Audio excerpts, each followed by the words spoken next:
The story begins with a woman who is in labor and is about to give birth to twins. Her grandmother urgently warns her that dawn is almost upon them and that she must not deliver the children yet. To everyone standing nearby, the warning sounds outrageous and almost absurd, but the grandmother refuses to back down. She insists that, however impossible it may sound, the mother has to keep holding on, because these children are destined to be the ones who will command the demon. When the twins are finally born, a man stands before them with deep regret written across his face, realizing that the children who will sever day and night from one another have now entered the world. 16 years pass, and one of the twins, Yuru, is out in the forest on a hunt. There, he brings down a pheasant with perfect precision, using only a single arrow to do it cleanly. Afterward, he rides back home on horseback, where his brother Danji comes over to meet him. Danji is immediately annoyed that Yuru has gone hunting all by himself again without taking him along. He reminds Yuru that if anything were to happen to him out in the mountains, there would be no one around to come and help. Yuru, however, does not think the danger is all that serious, since the divine guardians on his left and right are always there to protect him. Danji's concern disappears almost instantly when he notices that Yuru brought back a pheasant, which means dinner will be grilled meat. As the brothers make their way back toward the villagers greet them warmly along the road. The friendliness and familiarity of those greetings make it obvious just how deeply loved the twins are by everyone in the community and how central they are to village life. Once they get home, their grandmother immediately calls Danji over and tells him to help chop firewood. Danji is not in the mood for chores though and takes off running as fast as he can, trying to avoid the work. Yuru then asks his grandmother about Asaf, and she replies that she is doing well and continuing to carry out her duty properly, exactly as she always does. Yuru heads inside and finds his sister Asa sitting inside a cage. She welcomes him back from the hunt, and Yuru begins telling her about his day, explaining proudly how he managed to catch a pheasant. She is genuinely impressed by the story, but Yuru is still not pleased with himself, saying that he had hoped to bring back something bigger, like a boar or a deer. Because there has not been much rain that year, Yuru starts to worry about the harvest. He assumes that there will be less food available for everyone, so he will need to hunt more often if he wants to keep the pantry stocked. Hearing this, Asa wonders aloud whether the adults in the village will eventually leave and go out into the world to find work. When Yuru tells her that this is a real possibility, she asks whether he would go too. He turns sharply toward her and says he would not, because that is exactly why he trained himself to hunt in the first place. His plan is simple. If he can become useful enough to the village, there will be no reason for him to leave like the others. He tells Asa not to worry because nothing in this world is going to make him abandon the village, and no matter what happens, he will always be there with her to keep her safe. Asa is relieved and comforted by those words. Right at that moment, their mother comes in and tells Yuru that Dara is here. Dara is seen upstairs trading with the villagers, using goods he brought in from the outside world. When the villagers ask him what things are like beyond the village, he tells them that the economy is in terrible condition and that a pandemic is spreading outside as well. When Yuru arrives, Dara casually tosses him a ball meant for a baby because he already knows Yuru never asks for anything for himself and only ever requests souvenirs to bring back for his sister. Yuru admits that this is true and goes over to trade the feathers from the pheasant he caught earlier. After Dara leaves, Yuru and Danji get to work on the farm.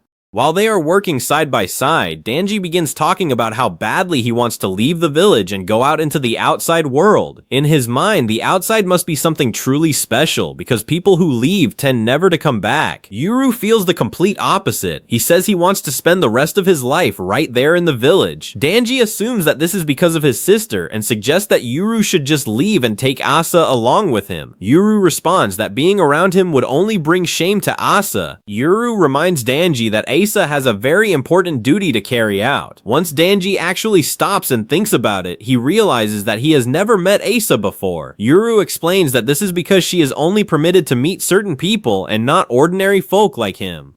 That answer gets Danji heated, and the two of them go back and forth arguing until they suddenly hear a loud sound coming from above. Both of them look up at the sky, and Yuru spots what look like white lines of smoke trailing across it. He casually assumes those streaks must be dragon farts. The sound keeps getting louder, and Yuru remembers hearing something similar while he was hunting in the mountains not long ago. The two brothers start to believe it must really be a dragon, so they begin preparing themselves for a fight. Then, all at once, someone casts a spell that releases what appears to be an energy pulse, shattering the village barrier. When Yuru and Danji look up again, they realize that the white smoke is actually coming from an airplane. Shortly after that, helicopters sweep into the area and begin surveying the land below. The villagers stare at the aircraft overhead with complete confusion, unable to understand what they are seeing, and panic starts to spread through the settlement. Men in military uniforms are then sent in, and they begin cutting down and shooting every villager they come across without hesitation. Even Dara, who was on his way out of the village at the time, is unlucky enough to get swept into the chaos and is shot from behind. The villagers are still in shock, so they rush to Granny Yamaha and demand to know what is happening. She tells them that their barriers have been broken through and that she believes the enemy's target is probably Yuru. She orders the villagers to find Yuru as fast as they can and get him hidden somewhere safe. The moment they hear that, they split up and rush off immediately to search for him. Meanwhile, Yuru and Danji arrive at the village square and find it covered in bodies. They stand there for only a brief moment, trying to process the horror before them. Then both turn and run back home, desperately hoping their families are still alive.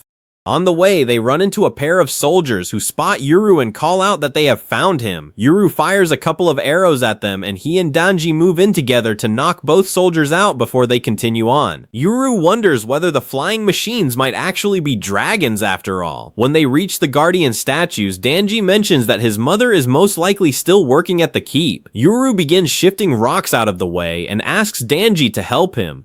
After a short while, the two of them uncover a hidden shortcut that leads straight to the keep. Danji is completely thrown off by this discovery, since he has lived in the village his entire life and never had any idea that such a passage existed. Meanwhile, on the other side of the village, the helicopters drop down a blonde girl named Gabby, who appears fully confident that she can handle everyone around her all by herself. She then unleashes her magic gobble technique, cutting through villager after villager with nothing more than a flick of her hand. When it is all over, she pops a piece of gum into her mouth and pulls out her phone so she can contact the ground squad. To her surprise, she gets no response whatsoever. That is because Dara did not die after all and managed to take out the entire ground squad on his own. He pulls out his phone and calls Hana, telling her that they need to change the meeting point because he believes Asa has shown up. Meanwhile, over near the area where Asa's cage is kept, a girl walks in while dragging Yuru's grandmother behind her across the ground. She spots Asa inside the cage and looks at her with utter disgust, calling her a sick joke. She then stretches out her hand and releases a burst of energy that destroys the cage and tears Asa across the face, killing her. Yuru bursts into the room and asks whether Asa is alright. The girl answers with a slight smirk and addresses Yuru as her brother. She tells him that she is the real Asa, that she has come to take him with her, and that she is going to kill everyone here except for him. Yuru is left in complete disbelief after hearing such a claim. Still, he quickly pulls himself together and tells her there is no way someone like her could be his sister. He shoots an arrow straight at her, but she blocks it with magic, causing a small explosion in the process. Meanwhile, Dara uses a pistol he picked up to take out any soldiers he runs into as he pushes deeper into the village. That is when he comes across Gabby, who has a demon with enormous teeth, and she is shocked that he is able to see it. Dara fires a couple of shots at the creature, but its teeth are too tough to be stopped by bullets. Then, while Gabby lets her guard down for a moment, Dara hurls a grenade that catches her completely off guard and drags her right into the blast. At the same time, the girl, claiming to be Asa, is caught off guard by how large the explosion she caused actually was, especially because all she intended to do was stop the arrow Yuru fired. The ball that Dara gave Yuru then rolls over through Asa's blood on the floor, and the blood coagulates into a demon that reaches out and restrains the girl in place. Yuru's grandmother then calls out to Dara and tells him to get Yuru out of there, take him to the outside world, and make sure they never find him. Dara does exactly as he is told and gets Yuru out of the village.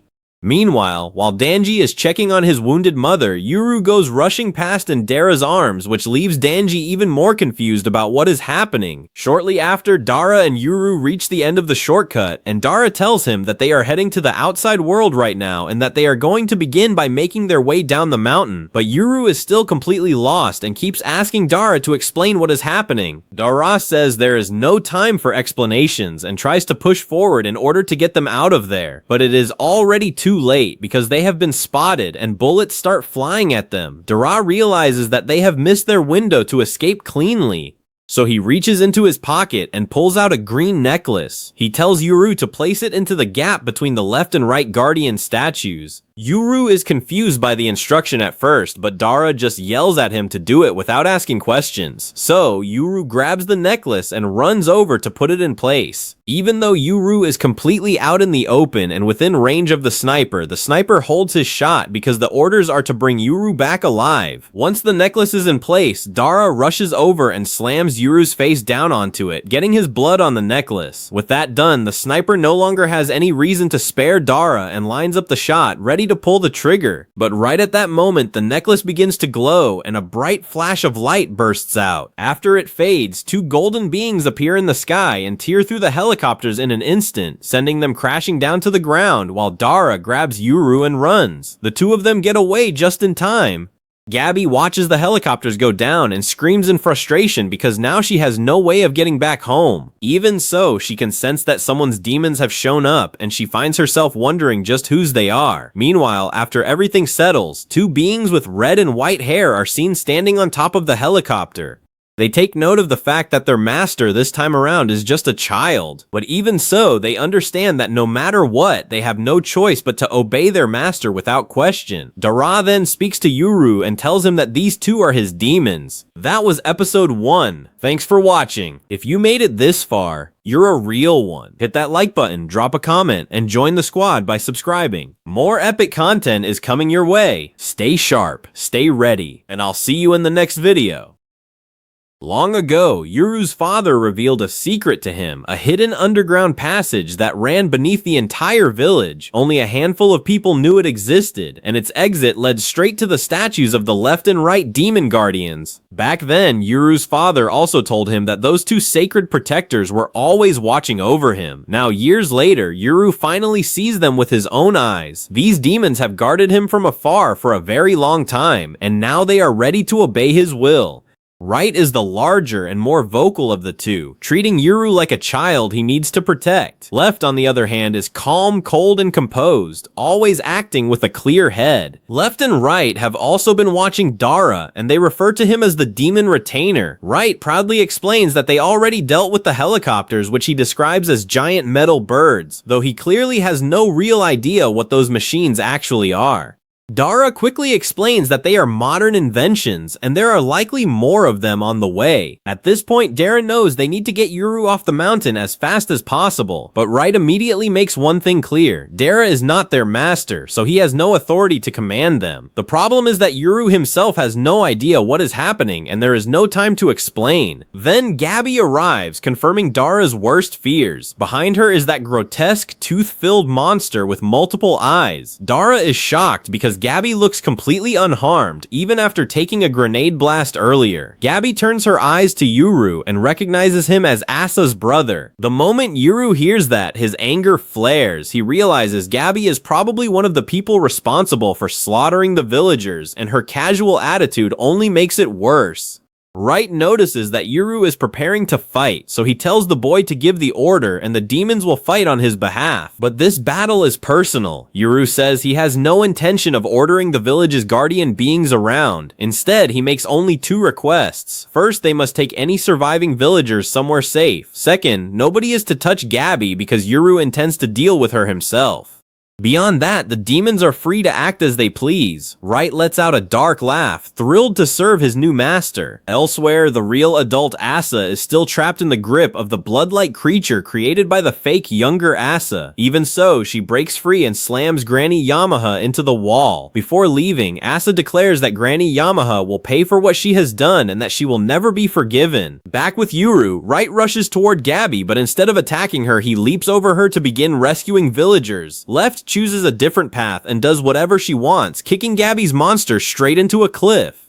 In an instant, Gabby is left nearly helpless without her hideous demon at her side. Yuru takes that chance and fires an arrow straight through Gabby's leg. She screams in pain, expecting the next arrow to finish her off, but at the last second, the tooth monster swoops in, grabs Gabby, and carries her away. Yuru and Left immediately chase after them, while Dara is left frustrated because they still need to escape the village. As Yuru continues the chase, Right searches through the village for survivors. What he finds is grim, far more corpses than living people. Eventually, he comes across a little girl who had just watched her mother lose her head.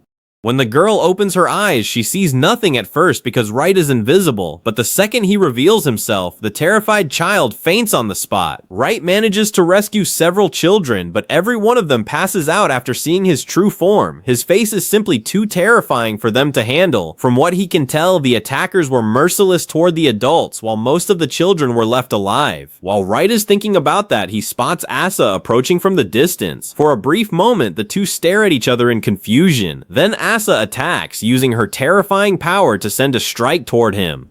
Right reacts just in time, exhaling with enough force to redirect the blow and damage the area nearby instead. He has no idea why she greeted him with an attack. He wants to fight back, but Yuru's orders prevent him from doing so he can only watch as Asa runs off without another word. As she leaves, Right grumbles about the younger generation, but he also senses that something about her is strange. Meanwhile, in another part of the village, Left is overwhelming Gabby's monster. She corners the ugly creature and forces its mouth open with sheer strength. Gabby struggles desperately to keep control of her demon and stop Left from tearing it apart.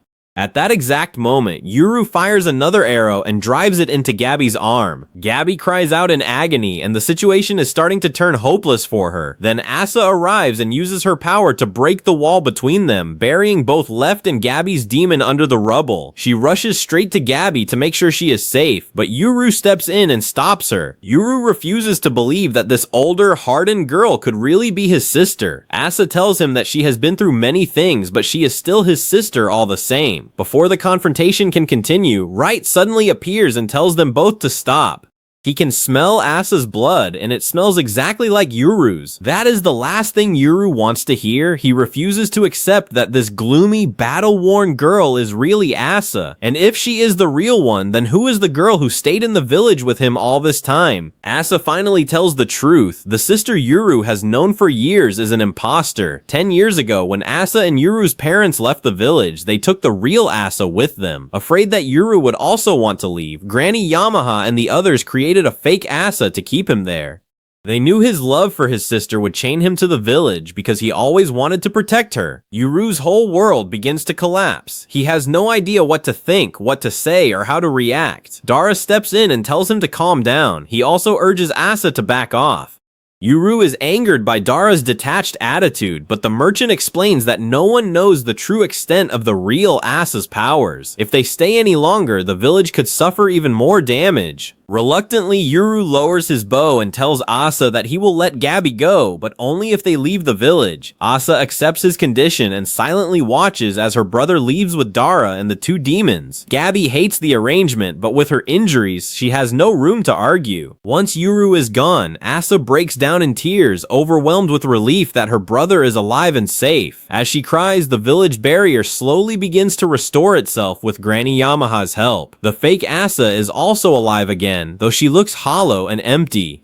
Little by little, the village begins to return to normal. Nearby, two hikers on the mountain hear the sounds of helicopters in the distance and begin wondering what is happening. They assume someone may have needed rescue. As they continue talking, Dara and Yuru rush past them, followed by Left and Right floating through the air. The powerful wind created by the demons frightens the hikers and sends them running. Dara and Yuru are moving quickly as they descend the mountain. Dara notices that the village can no longer be seen, which means the barrier has gone back up. But that does not mean Yuru can safely return. Whoever came for him is clearly capable of breaking through the barrier again. For that reason, Dara says Yuru must now disappear into modern society if he wants to survive. Though reckless in his own way, Dara successfully gets Yuru to the foot of the mountain, where his friend Hana is waiting beside a car. Hana is already annoyed because she was only expecting Dara and Yuru, not two demons as well.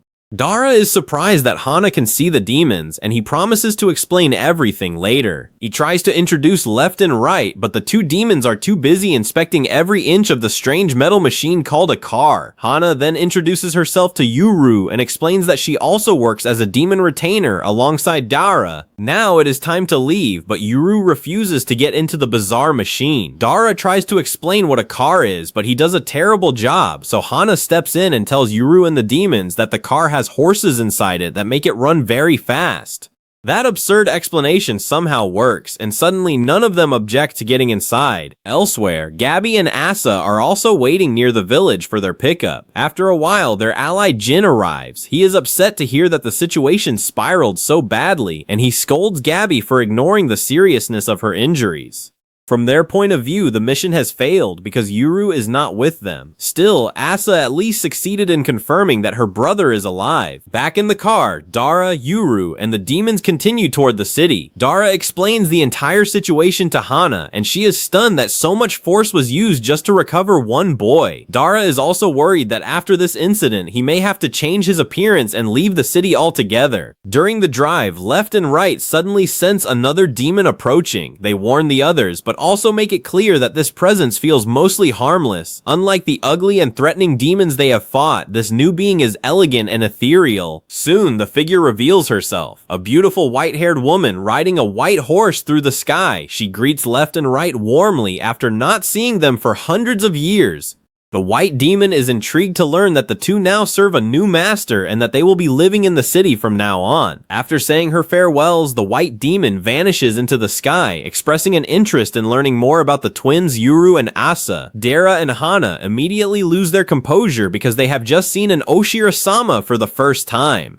Unlike ordinary demons, this being is far more sacred and revered, almost godlike. Yuru cannot understand why the adults are reacting like excited children. He then learns that demons come in many forms. Some, like Oshira-sama, live peacefully alongside humans. Some serve masters and bring good fortune. Others are dangerous enough to kill even their own masters. Back on the mountain, Gabby is placed on a stretcher so she can be taken down safely. Asa feels guilty because she was the one who let Yuru escape, but there is no point dwelling on it now. As long as Yuru is alive and safe, there is still hope that she can see her brother again. Besides, if Asa had not stepped in when she did, Gabby would have been torn to pieces. Gabby herself admits that Yuru is far more brutal and terrifying than she expected. Meanwhile, as the car continues toward the city, Yuru sees city lights for the very first time in his life. Ahead of him is an entirely new world, and now he is about to begin a new life far away from the village he once called home.